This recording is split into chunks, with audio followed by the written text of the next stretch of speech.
My son said I could stay, as long as I made myself useful to his fiancée. So I packed my bag, kissed my granddaughter's forehead, and walked out without raising my voice. That night, I didn't just leave their house. I reclaimed my name. The casserole was still warm when it happened. A soft, bubbling sound rose from the dish, its scent drifting into the corners of the dining room, like a memory you weren't quite ready for.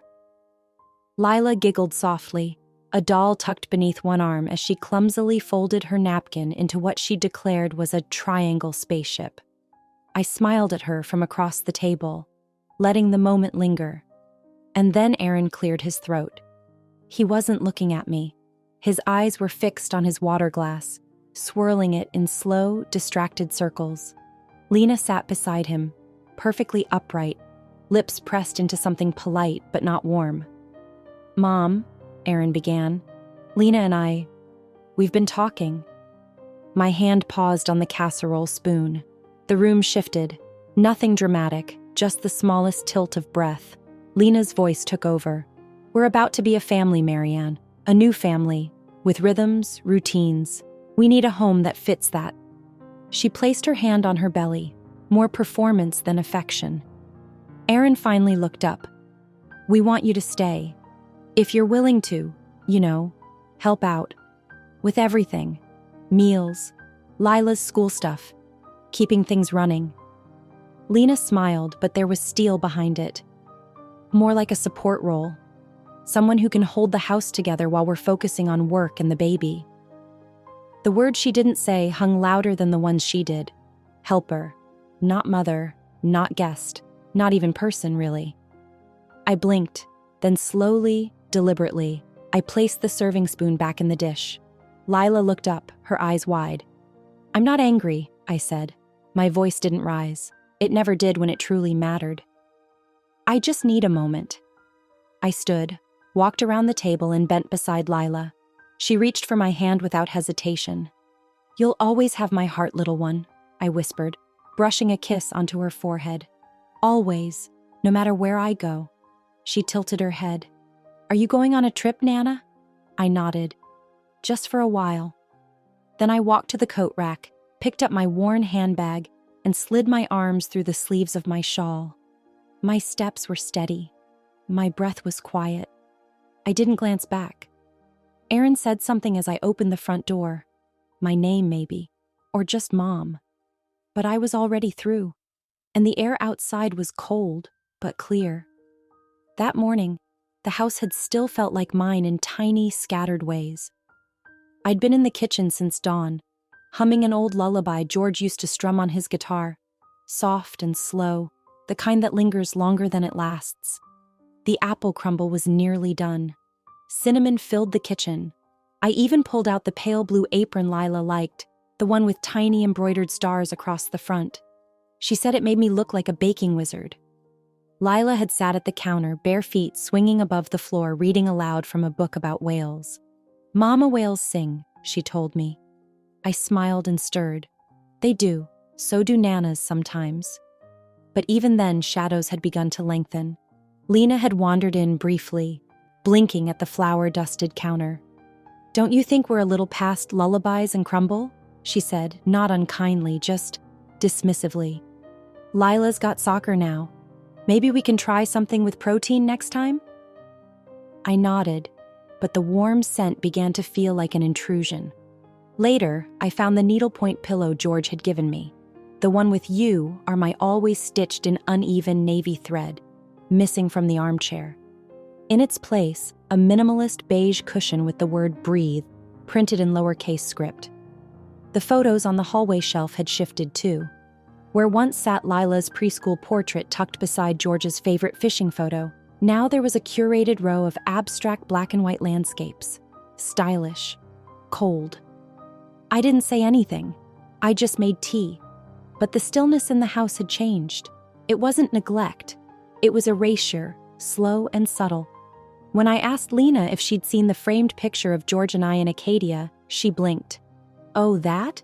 It clashed with the entryway vibe. "I packed it up with some of your stuff. We're simplifying." She said it like a compliment. Aaron barely looked up from his laptop, She's just trying to help make things flow, Mom. Don't take it personally. I nodded again. I had grown very good at nodding. Later that night, after Lila had gone to bed, I sat alone in my room. I ran a finger across the edge of my jewelry box, opened it, and stared at the pressed flower George had given me the day after we said, "I do." It was still faded, still whole. From the hallway, I heard Lena laugh, light and sharp, while on the phone with a friend. "She's sweet, but we're not running a retirement home here," she said. She didn't lower her voice. I reached for the sketch pad tucked beneath my nightstand. Slowly, gently, I began to draw a willow tree.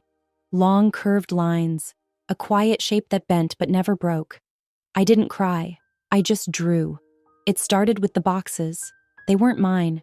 White, flat-packed, and stacked by the entryway like they'd been summoned into existence with a single online click. Lena stood over them, her phone wedged between her shoulder and ear, voice brisk. "No, I don't need labels. It's just some extra stuff. We're clearing out the guest room." "No, it's not a guest room technically." Long story. She caught my eye and smiled like I'd interrupted a business transaction. When I opened the door to my bedroom later that day, the scent of sandalwood had been replaced with something artificial, citrus and clove, too sharp, too eager to cover something up. My floral quilt was gone, folded, and replaced with a neutral gray comforter I didn't recognize. The framed embroidery above the bed, "Home is where you are loved," had been taken down. In its place hung a framed photograph of a white pebble stacked on another pebble. "A meditation piece," Lena explained, breezing in behind me. "We're thinking of reworking this space. A yoga and energy room, maybe. This house has so much potential, you know." My fingers grazed the edge of my nightstand. "This is my room." Her head tilted just slightly. "Well, technically it's Aaron's house. But of course we want you to be comfortable. Just in a way that fits." She said it like I was a sock that no longer matched the drawer. Later that evening, I found Aaron on the porch, staring at his phone like it held some answer he wasn't brave enough to speak aloud. "You okay?" I asked. He sighed. "She's just nesting. You know how it is. New baby, new chapter. She wants space that feels aligned, as if I were a crooked picture frame." I looked at him, at the curve of his jaw, the eyes that used to light up when I read to him under a blanket fort in the living room. I wanted to ask him where that boy had gone, the one who used to fall asleep on my lap during storms. But I didn't. Instead, I went inside and made tea. The next day, I found George's pocket watch in a cardboard box marked "Donate." It lay there beside a pair of worn gardening gloves, a dog-eared paperback of Pride and Prejudice, and a jar of sea glass Lila and I had collected last summer. And beneath it all, pressed flat against the bottom, was the dried lily George had tucked into my book on our 10th anniversary, the same one I had once slipped into a frame beside our wedding photo. My hands shook as I picked it up. Its edges were brittle but still carried the faintest ghost of sweetness. I held it for a long time before I returned it to my jewelry box, folded in linen. By then, the house no longer smelled like home. It smelled like bleach, soy candles, and detachment. That night, I couldn't sleep. The house was quiet, except for the low hum of the refrigerator and the occasional creak of the floorboards expanding with night air. I sat on the edge of the bed, no longer my bed really, clutching George's letters. They were creased and softened by time, filled with loops and slants that only I could read. Some were funny, others scattered with sketches, boats, birds, once even a terrible doodle of me baking, but each one was signed the same: "Yours, always."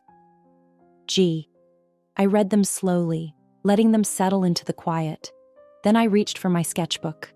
The willow tree had taken form over the past few nights, its limbs weeping downward in elegant arcs. But now, I added to it, a figure seated beneath the tree, knees tucked close, face tilted up. She looked like someone trying to hold her breath and release it at the same time. From the hallway, I heard Lena's voice again, drifting from the guest bathroom. "Yeah, it's awkward. She's sweet, but we're not running a retirement home here," she said with a laugh, like she was discussing a weather pattern. Honestly, she should be in one of those places with painting classes and slow walks, somewhere with herbal tea and matching robes. I set the pencil down. My hands moved on their own, reaching for the closet door. I opened it slowly, quietly, as if afraid to wake a version of myself that still believed she belonged here. My coat was where I'd left it, my scarf still looped over the hanger. The suitcase sat beneath it, dusty but ready, the kind of companion that waited without question. One by one, I folded my clothes. Not rushed, not panicked, just deliberate, like stitching something back together. A sweater George had loved. A pair of earrings Lila said made me look shiny like a fairy. A worn paperback of Mary Oliver poems. I packed until the suitcase was half full. Then I paused. I looked around the room once more, at the lamp with the tilted shade, the bare patch of wall where George's embroidery used to hang, the window still smudged from Lila's tiny handprints the week before, and I realized I wasn't leaving out of anger. I was leaving because staying was making me invisible. I zipped the suitcase slowly. It made a soft, closing sound, not final, but firm. Then I sat in the armchair and waited for morning. The house was still asleep when I slipped downstairs. The hallway lights were dimmed, the silence unbroken. I paused outside Lila's room. Her door was cracked open the way she liked it, just enough for the nightlight's warm glow to peek through. She lay tangled in her blanket, one arm tucked beneath her cheek, her tiny breaths even and deep. I stepped in quietly, my suitcase parked just outside the door like a loyal dog waiting for its cue. Her backpack rested by the desk, a cartoon unicorn patch peeling at the corner. I knelt beside it, unzipped the front pocket, and slipped in a tiny seashell, pale pink, smoothed by the tides of Maine. George and I had found it during a trip years ago. I'd kept it ever since, a kind of charm. Taped to the shell was a note written in my neatest hand. For your pocket, for when you need to feel brave. Nana.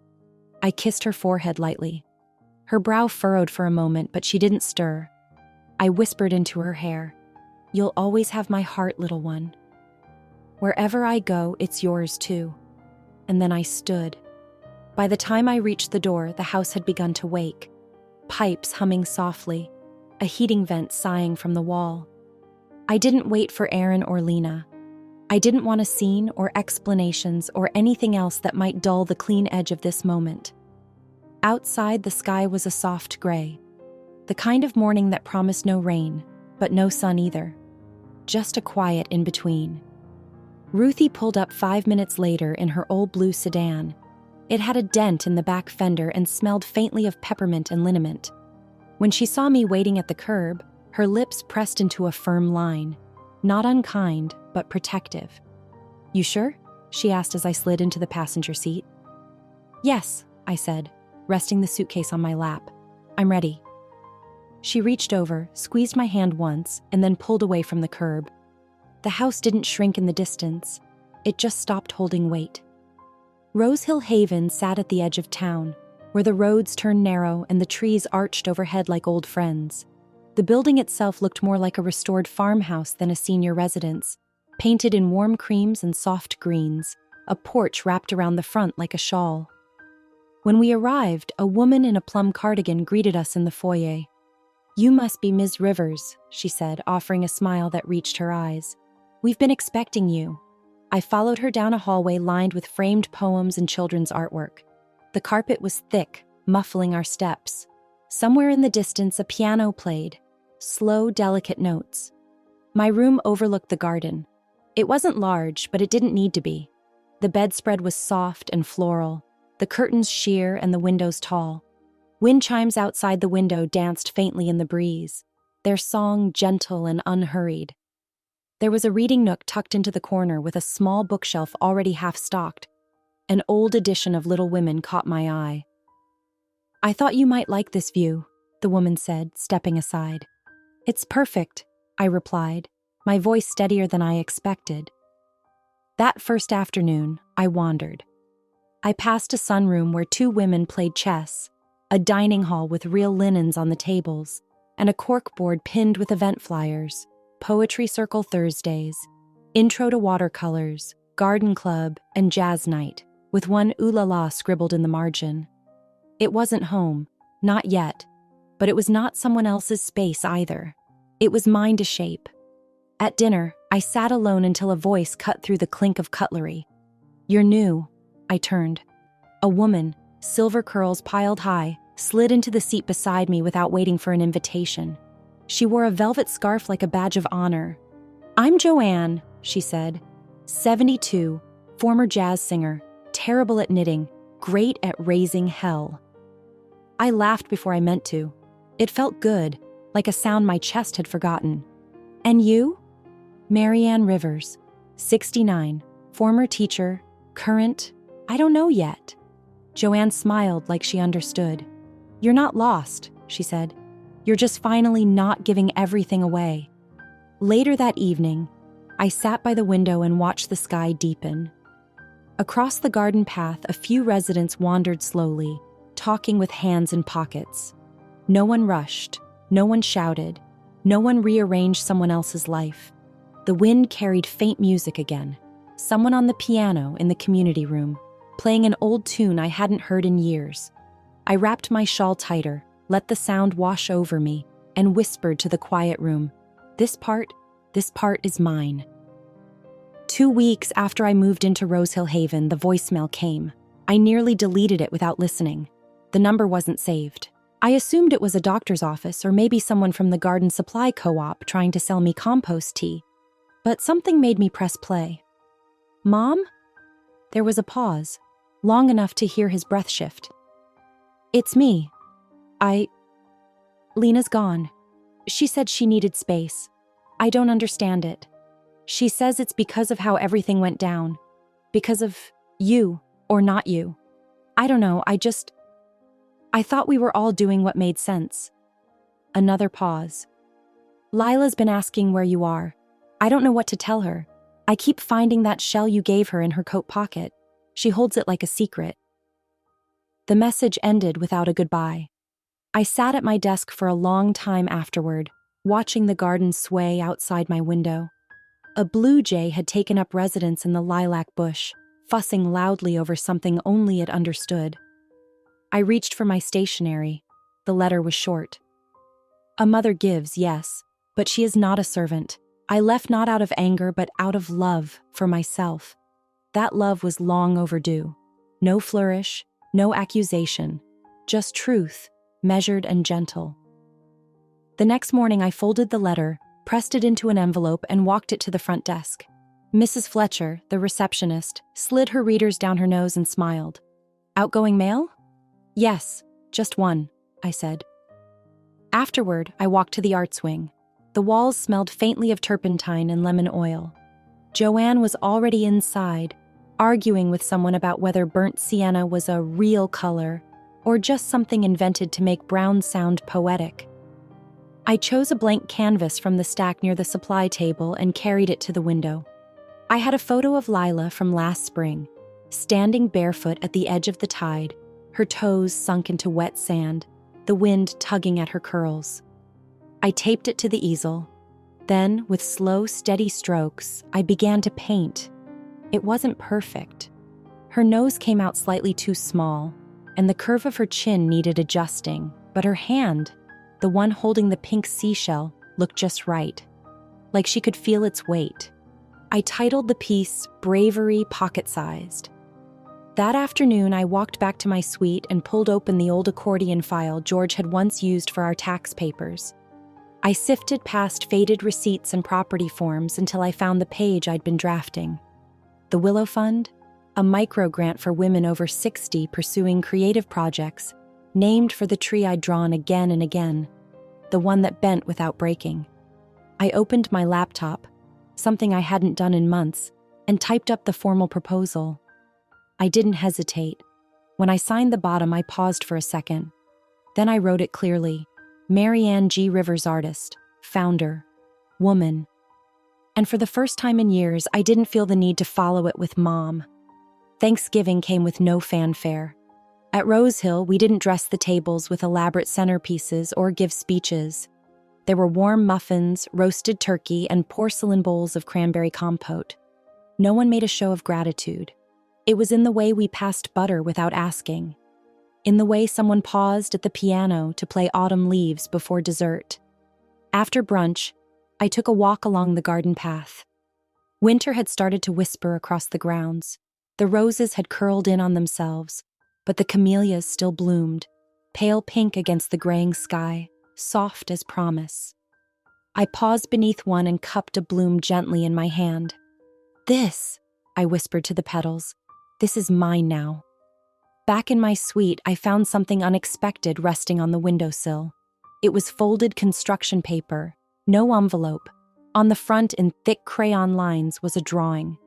A woman with silver hair and a little girl standing beside her at the beach. The sea was made of looped blue spirals. In the corner, written in crooked letters, "I miss you." No name. But I didn't need one. I placed the drawing beside my watercolor of Lila and lit a small candle. Not for ceremony, just to mark the moment. Later that evening, I pulled out my sketch pad and drew a new tree. Not a willow this time, but something sturdier. A pine perhaps, firm in winter, unbothered by wind. In the background, I sketched two small figures walking hand in hand across a beach. I didn't try to make it perfect. I just made it true. The snow arrived gently, without drama. By mid-morning, Rose Hill Haven looked like it had slipped into a storybook. Branches bowed under soft white crowns. The walking path was dusted in powder, footprints faint and already fading.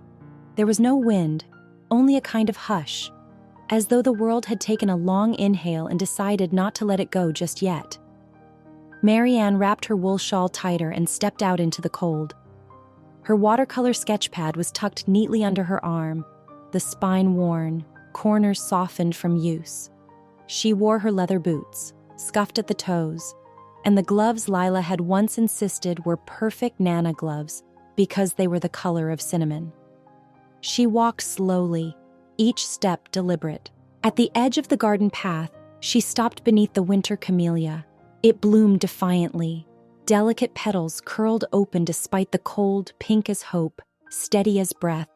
She reached out, cupped one blossom in her palm and whispered, This is mine now."